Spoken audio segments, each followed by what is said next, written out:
이러한 시각적 특징들은 조직화를 필요로 하고요.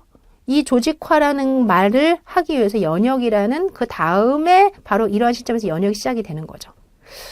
뭔가 말이 좀 어렵지만은 왠지 선생님 말이 맞는 것 같죠? 제 말이?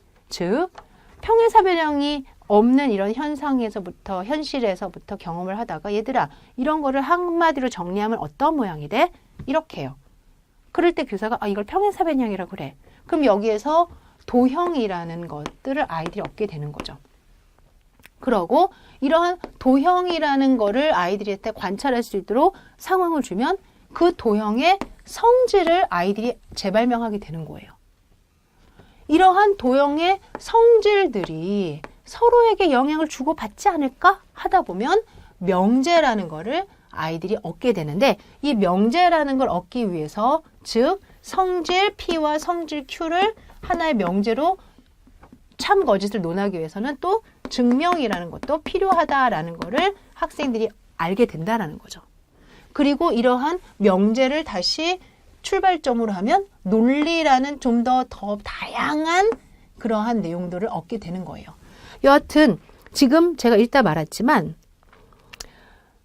이러한 시각적 특성들은 이때 시각적으로 얻게 되는 이런 성질의 특성들은 서로에게 영향을 주면서 명제화가 되기 위해서 증명이라는 방법의 필요성을 다시 얻게 돼요. 이때 연역은 바로 이런 시점에서 시작된다. 연역은 부과되는 게 아니라 내가 명제라는 거를 완성하려면 자연스럽게 도구로서 필요해야 되는 거죠. 평행사변 여러 성질이 서로 관련되어 있으며 이들 중 어느 하나가 다른 것을 이끌어내는 가정 또는 결론이 돼야 되는데 이렇게 서로 관련을 지으면서 하나의 완성인 정의가 도입이 되게 되고 또 왜 그런지 분명히 되게 되고 그러면서 증명도 하게 되고 정의하는 법을 배우게 되고 정의라는 것이 무엇인지 이러한 행위들이 다 연역적 조직화의 수단이라는 것을 아이들이 경험하면서 명제, 정의, 정리, 증명들을 한 번에 여기서 다 확인을 스스로 하게 된다는 거예요. 재발명하게 된다는 거죠. 처음에 바닥 수준의 활동을 통한 바닥 수준 활동이라는 거는 이러한 그냥 경험이에요. 이러한 바닥 수준의 활동을 통해서 도형도 알게 되고 그런 도형을 정리하면서 도형의 성질도 알게 되고 시각적인 이런 특징을 수학으로 옮기는 행위도 하면서 점점 수학에 넘겼습니다. 358페이지. 연역이 자연스럽게 드러나고 정의를 도입하면서 증명을 통해서 여러 가지 관련도 짓게 되고 여기까지의 글을 통해서 우리는 뭘 알게 된다? 그냥 나이가 됐으니까 교사가 부여하니까가 아니라 내가 현재 도형을 볼 수 있는 정도의 눈이 있다면 그 도형을 관찰해서 특징도 알게 되고 또 특징을 구별할 수 있는 눈이 있다면 그 시간을 좀 더 엄밀히 해서 정리를 스스로가 이해하고 증명할 수 있게 되고 또 증명할 수 있는 명제를 알게 된다면 얘를 좀 더 공리공준화하는 논리로서 보게 되고 이렇게 358페이지 프로이덴탈에게 있어서 증명을 가르친다라는 건 중요하지 않다.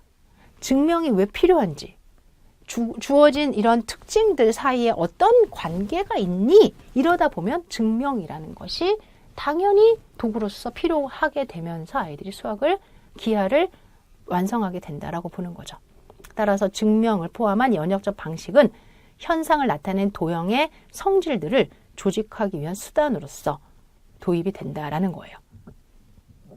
훌륭한 기하 교수는 많은 것을 함축하고 있다. 학습 내용을 조직하는 법을 배우고 조직하는 것이 의미하는 바를 배우는 것. 개념하는 법을 배우고 개념하고 의미하는 바를 배우는 것. 정의하는 법과 정의가 의미하는 바를 배우는 것 등이다. 다시 말해서 훌륭한 기하는 학생들이 결과를 배우는 게 아니라 특정한 조직화, 특정한 개념, 특정한 정의 등이 왜 다른 조직화, 다른 개념, 다른 정의보다 더 바람직한지까지 아는 거래요. 네, 우리 정리 좀 마무리합시다. 기하를 지도하는 진정한 방식 어떻게 한대요? 학생들이 기하를 활동으로 경험하게 하는 것. 학생들로 하여금 기하를 재발명하게 하는 것. 학생들의 현실로부터 그리고 증명이 조직화를 위한 수단으로서 요구된 현상 학생들이 제시함으로써 증명이 자연스럽게 도입되도록 해야 하는 것.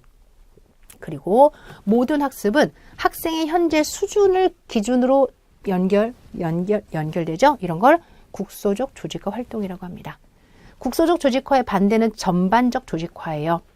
전반적 조직화는 말 그대로 이 많은 게 다 합쳐져서 한 번에 딱 정리가 되는 거예요. 그러니까 공리공준화되는 거죠.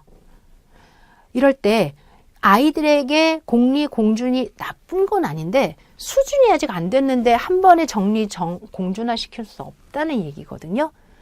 따라서 국소적 조직화, 공리에서 출발하는 게 아니라 학습자가 접하고 있는 영역을 시작으로 해서 참이라고 인정하는 사실로부터 시작해서 학생들의 실제로부터 시작해서 부분적으로 조금씩 완성해 가도록 수업을 하라는 뜻이에요.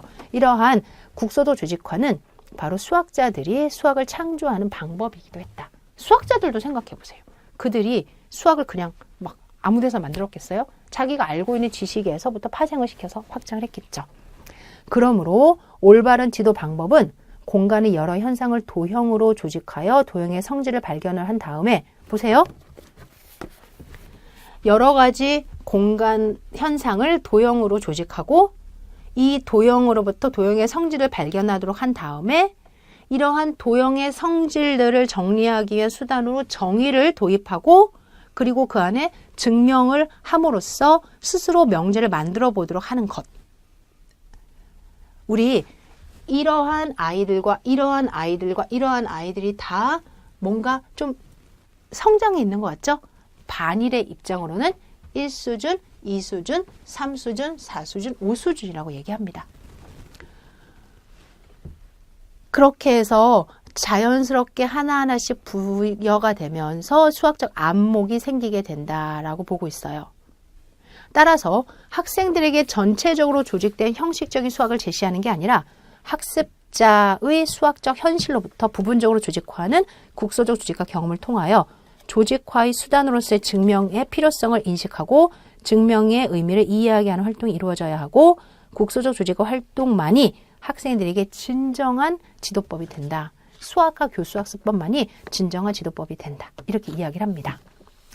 잠시 먼저 이야기했지만 이렇게 하는 걸 뭐라 부른다고요? 그렇죠. 반일로 보면 수준 이론이라고 하죠. 지금 저랑 같이 명칭을 좀 볼게요. 364페이지. 바로 시각적 인식 수준이라는 단어를 쓰고 있어요. 차라리 368페이지에 있는 이 표를 봅시다. 이 표에 보니까 사고의 대상, 수단, 1수준, 2수준, 3수준, 4수준, 주변 사물 도형, 도형 성질 이렇게 돼 있죠. 프로이덴탈은 현상이라는 단어 대신에 대상, 아니 반일은 현상이라는 단어 대신 대상, 그 다음에 본질이라는 단어 대신 수단이라고 썼어요.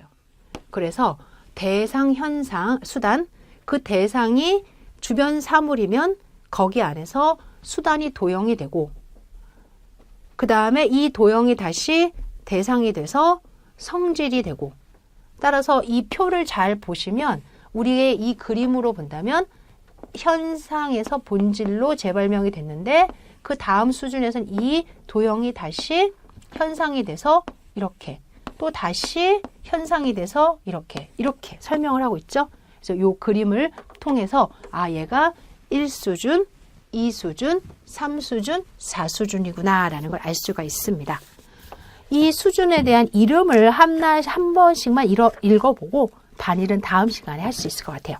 즉 364페이지에 1수준, 즉 도형, 실생활에서 도형이라는 것을 재발명하는 수준을 시각적 인식 수준. 2수준은 이러한 도형을 시각적으로 분석해서 성질을 아는 수준을 기술적 분석적 인식 수준. 이러한 도형의 특징을 가지고 관계를 잡아서 정의, 정리, 명제, 증명을 아는 수준을 관계적 추상적 인식 수준. 이러한 수학의 정리, 정의 같은 명제들 사이에서 더 논리적으로 공리화하고 합리화하고 이런 행위들이 이루어지는 수준을 형식적 연역 수준, 그 이상으로 수학을 전체를 다 볼 수 있는 수준을 엄밀화 수준, 이렇게 이야기합니다. 다음 시간에 반일에 대한 이론을 통해서 수학과를 다시 재복습할 수 있을 것 같아요.